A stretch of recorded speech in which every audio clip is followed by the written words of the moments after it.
같이 사도신경으로 신앙 고백하겠습니다. 전능하사 천지를 만드신 하나님 아버지를 내가 믿사오며 그 외아들 우리 주 예수 그리스도를 믿사오니 이는 성령으로 잉태하사 동정녀 마리아에게 나시고 본디오 빌라도에게 고난을 받으사 십자가에 못 박혀 죽으시고 장사한 지 사흘 만에 죽은 자 가운데서 다시 살아나시며 하늘에 오르사 전능하신 하나님 우편에 앉아 계시다가 죄료로서 산자와 죽은 자를 심판하러 오시리라. 성령을 믿사오며 거룩한 공예와 성도가 서로 교통하는 것과 죄를 사하여 주시는 것과 몸이 다시 사는 것과 영원히 사는 것을 믿사옵나이다. 아멘. 우리 찬송가 303장 찬양드리겠습니다.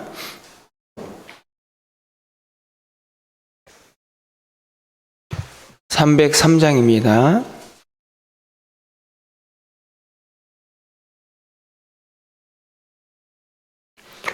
날 위하여 십자가에 중한 고통 받으사 대신 죽은 주 예수의 사랑하신 은혜여 보배로운 피를 흘려 영영 죽을 죄에서 구속함을 받은 우리 어찌 찬양 안 할까. 예수 안에 있는 우리 한량없이 즐겁고 주 성령의 위로함이 마음속에 차도다. 천국 음악 소리 같은 은혜로운 그 말씀 힘없이 듣는 우리 어찌 찬양 안 할까. 이 세상의 모진 풍파 쉬지 않고 불어도 주님 안에 보호받는 우리 마음 편하다. 늘 깨어서 기도하고 저 천국을 바라며 주님만을 기다리니 어찌 찬양 안 할까. 아멘. 오늘 하나님 말씀은 열왕기상 13장 1절부터 10절까지 말씀입니다.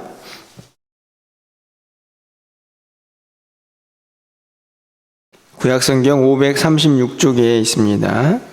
한 절씩 교독하고 10절은 함께 읽겠습니다. 보라, 그때에 하나님의 사람이 여호와의 말씀으로 말미암아 유다에서부터 베델에 이르니 마침 여로보암이 제단 곁에 서서 분향하는지라.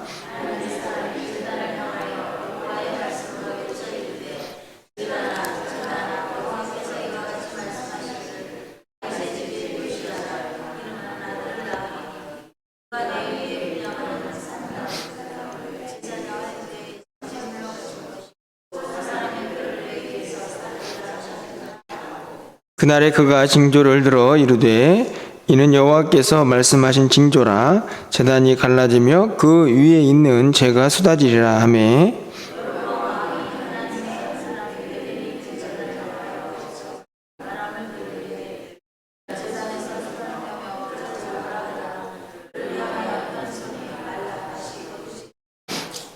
하나님의 사람이 여호와의 말씀으로 보인 징조대로 제단이 갈라지며 재가 제단에서 쏟아진지라.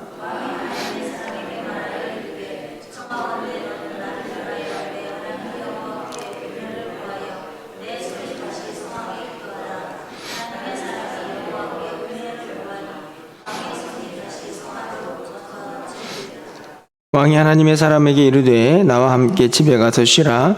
내가 내게 예물을 주리라.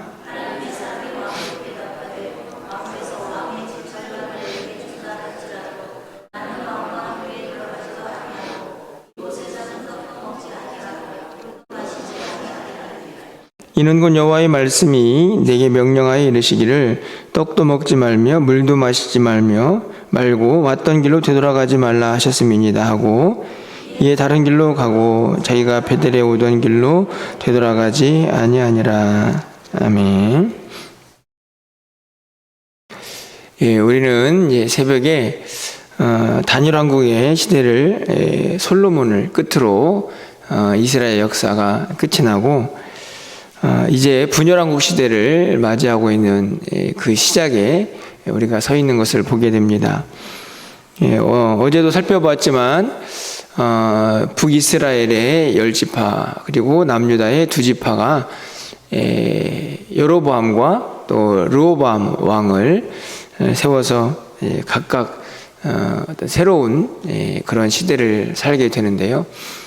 우리가 잘 알고 있는 것처럼 하나님께서 택하고 또 살피시는 지파는 남유다에 있는 2지파였기 때문에 안타깝지만 북이스라엘은 시작부터 그 범죄 현장 속에 있는 것을 우리가 보게 됩니다.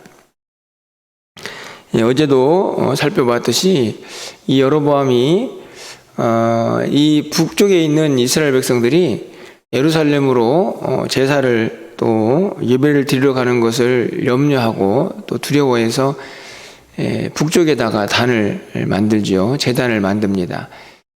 그래서 그곳에서 그렇게 제단을 쌓을 수 있도록 그렇게 하는데 그것은 당연히 하나님의 말씀에서 어긋난 것이죠. 왜냐하면 성전은 예루살렘에 있었기 때문에 그곳에 가야 하지만 여로보암은 자기 백성들이 그곳에 가는 것을 염려하기도 하고 못마땅해도 하면서 결국에는 하나님의 말씀과 어긋난 삶을 살게 됩니다.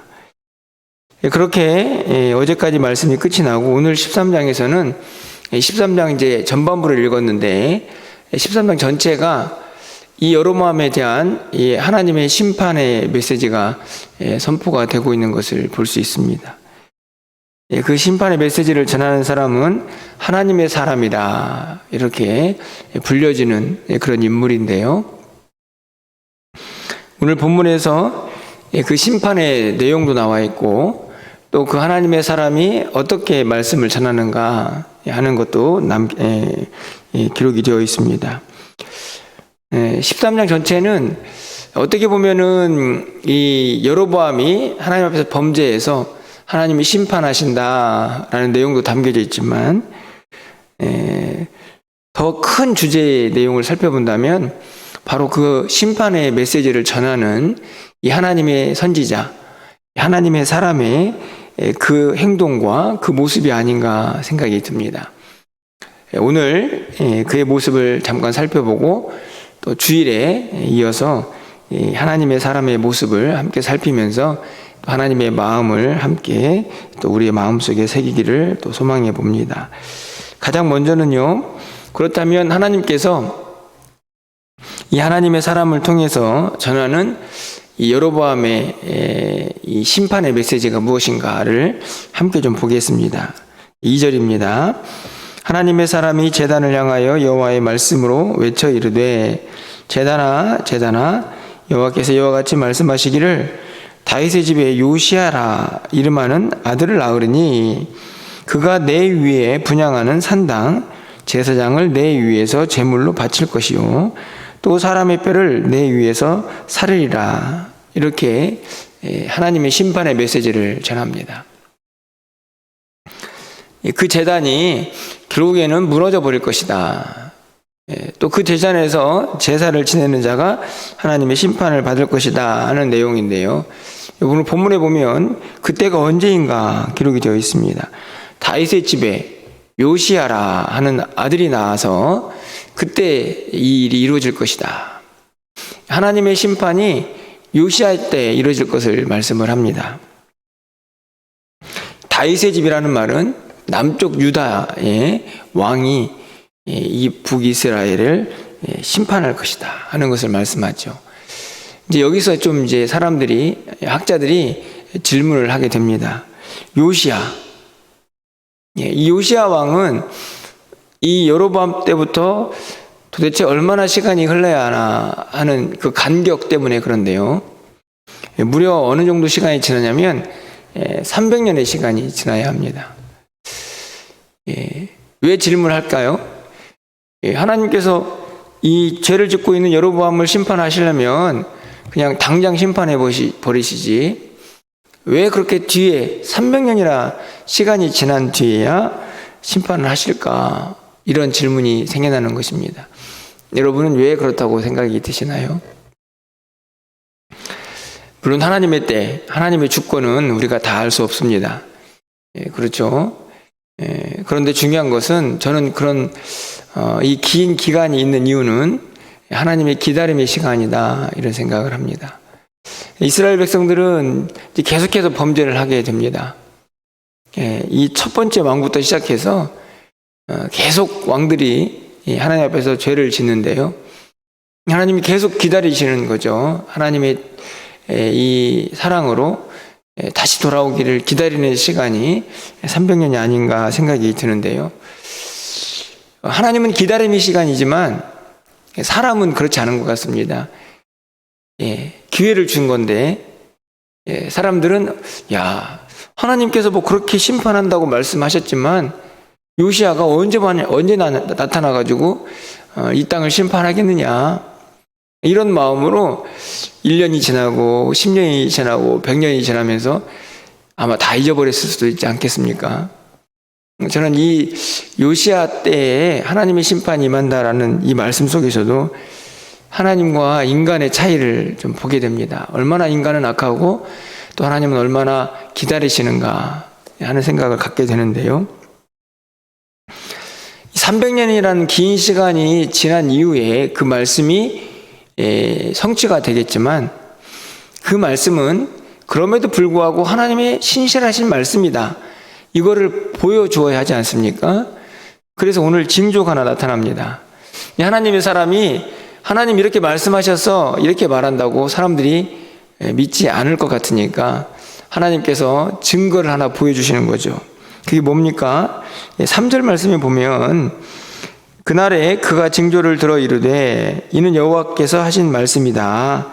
제단이 갈라지며 그 위에 재가 쏟아질 것이다. 징조입니다. 내가 전한 말씀이 하나님의 말씀이라는 확실한 증거가 있다. 봐라. 오늘 이 제단이 갈라지고 거기에 있는 재가 쏟아질 것이다. 징조입니다. 어떻게 됐을까요? 이것은 하나님의 말씀이기 때문에 오늘 5절 말씀에 보면 하나님의 사람이 여호와의 말씀대로 보인 징조대로 제단이 갈라지며 재가 제단에서 쏟아진지라. 그렇게 이루어지죠. 자, 무엇을 의미합니까? 하나님의 사람이 전한 메시지는 분명하다. 그래서 지금 그 확실한 증거를 징조로 보여주고 있는데 그렇기 때문에 요시야라는 왕이 태어나서 이 북이스라엘 심판하는 이 제단을 심판하는 그때도 어떻다고요? 반드시 이루어질 거다 하는 것을 분명하게 가르쳐 줍니다. 그 시간, 그때가 언제인지 우리는 알 수 없을지라도 하나님의 말씀은 반드시 성취가 됩니다. 또한 하나님은 공의 하나님이시라 범죄한 자들을 용서하지 않으시고 하나님의 때에 하나님의 방법으로 분명히 심판하시는 것을 보여주고 있는 대목이죠.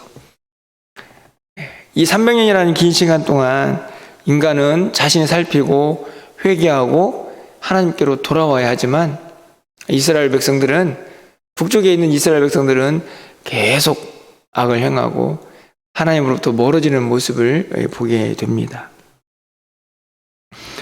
자, 그렇다면 이렇게 하나님의 심판의 메시지를 전하는 하나님의 사람은 어떤 사람인가? 저는 여기에 좀 더 초점을 맞추고 싶은데요. 하나님의 사람은 어떤 사람일까요?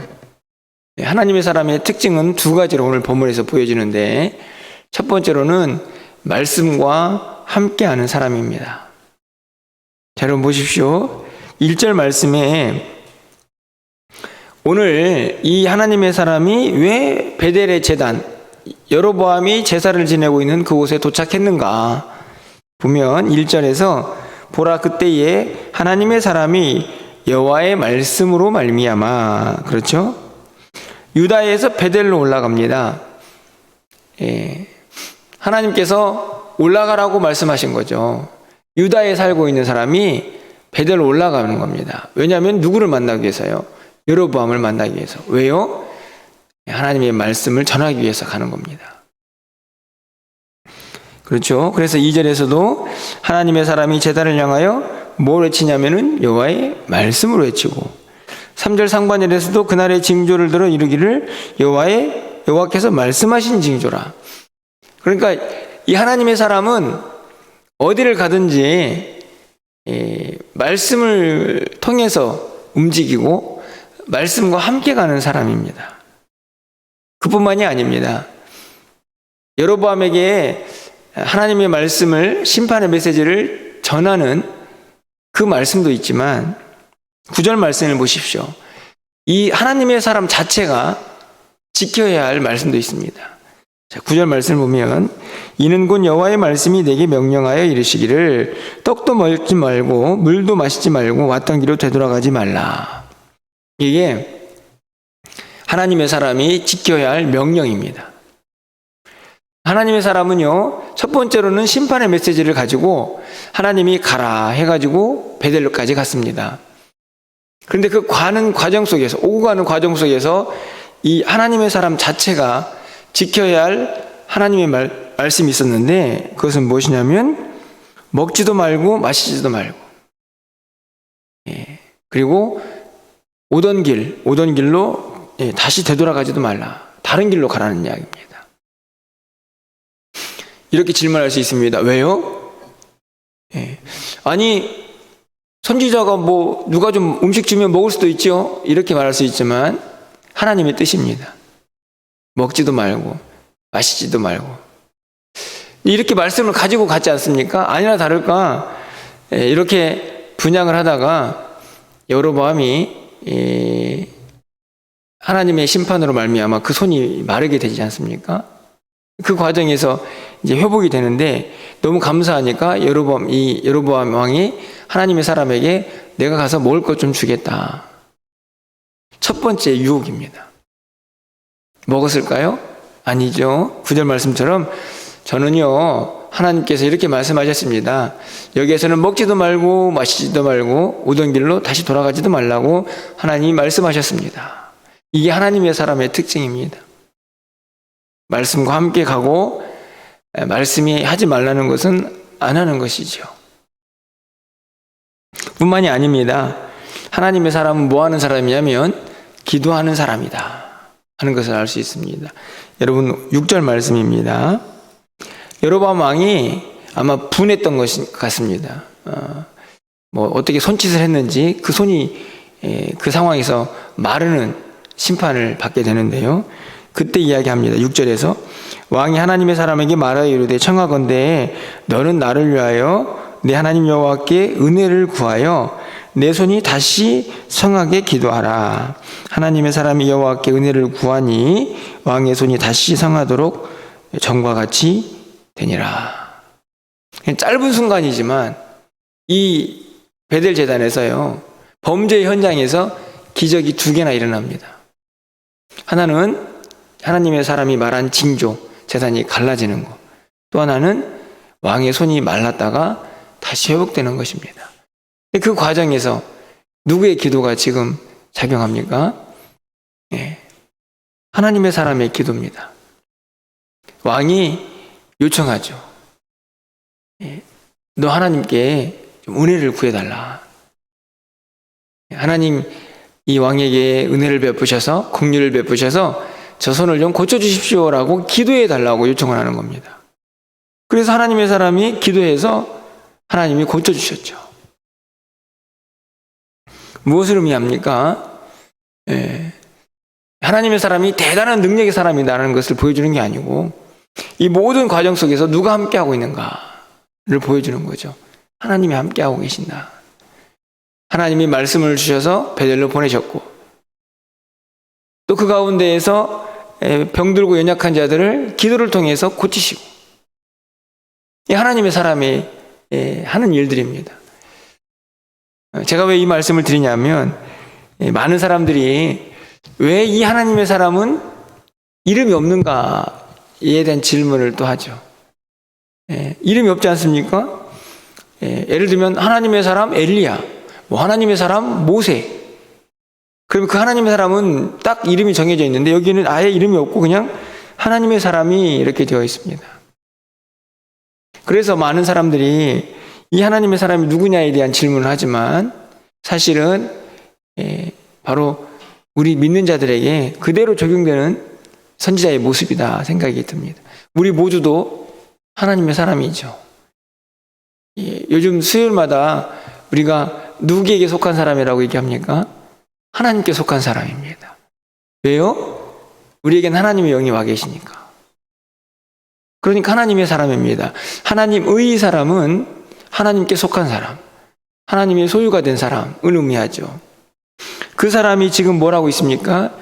말씀 따라 움직이고 말씀 가지고 움직이고 하지 말라는 거 하지 않고 그리고 연약한 자들을 위해서 중보하며 기도하고 이게 누구의 모습이라고요? 오늘 이 13장에 있는 선지자의 모습만이 아니라 바로 우리 모두의 모습이어야 한다 하는 것을 저는 다시 한번 이 새벽에 또 깨달아 보게 됩니다. 오늘 또 새벽을 깨워서 우리 기도하시는 성도님들, 기도의 자리가 참 얼마나 은혜롭고 복된 자리입니까? 하지만 또 얼마나 힘든 자리입니까? 여러분의 기도가 오늘 이 하나님의 사람의 기도처럼 응답의 역사가 있기를 간절히 소망합니다. 뿐만 아니라 여러분 꼭 오늘도 하루를 기억하셔야 합니다. 내가 가는 길에 하나님의 말씀이 함께하고 하지 말라는 일은 하지 말아야 하는 것이 하나님의 사람의 모습이라는 것, 그렇게 살아야 한다는 것을 여러분이 꼭 기억하시기를 바랍니다. 이제 주일날 이 하나님의 사람의 또 다른 모습을 보게 될 텐데요. 어찌하든지 간에 우리가 가는 길은 말씀과 함께하는 길이고 기도와 함께하는 길이다 라는 사실을 오늘 새벽에 꼭 깨달으시고 붙잡으셔서 오늘 하루도 그 말씀과 기도가 여러분의 삶에 차고 넘쳐서 하나님의 인도하심과 또 역사, 그분의 능력을 경험하는 복된 한 날이 되시기를 주님의 이름으로 간절히 축원합니다. 기도하겠습니다. 사랑의 하나님, 여로보암의 이 범죄 속에서 하나님의 심판의 메시지를 전하는 하나님의 사람을 보았습니다. 하나님, 300년이라는 긴 시간 뒤에 이루어질 일이지만 하나님의 말씀은 신실하셔서 반드시 그 일이 이루어진다는 사실을 오늘도 분명하게 우리가 깨닫게 하여 주시고 그 말씀을 간직한 하나님의 사람은 그 말씀대로 살아야 한다는 것을 오늘도 깨닫는 이 아침이 되게 하여 주시옵소서. 오늘 한날 우리의 삶에 하나님의 말씀과 함께하는 삶이 되게 하여 주시고 또한 하나님이 하지 말라고 하시는 일들은 하지 않게 하시고 하나님이 하라고 하시는 일들은 하면서 살아갈 수 있는 우리 모두가 되게 하여 주시옵소서. 오늘도 새벽을 깨워서 기도하는 사랑하는 성도들의 기도를 들어응답하여 주시기를 간절히 소망합니다. 하나님께서 우리에게 허락하신 삶의 모든 삶의 여정 속에서 주님과 동행할 때에 우리는 능력이 부족하고 연약하오니 기도하는 때마다 하나님의 능력과 역사가 나타날 수 있도록 주님 도와주시옵소서.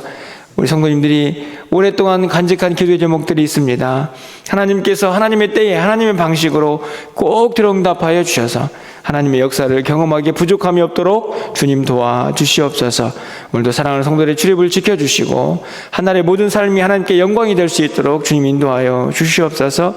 1층을 출입하는 모든 이들에게 하나님의 은혜가 넘쳐나게 하시고 또 다음 주에 있을 노예 가운데에도 하나님께서 함께 하셔서 잘 준비되고 은혜 충만한 시간 될 수 있도록 주님 도와주시옵소서. 오늘 저녁에 금요기도의 시간이 있습니다. 하나님, 기도할 자 기도하게 하시고 응답받을 자 응답받는 역사가 임하는 시간 되게 하여 주시옵소서. 예수 그리스도의 이름으로 기도합나이다. 아멘.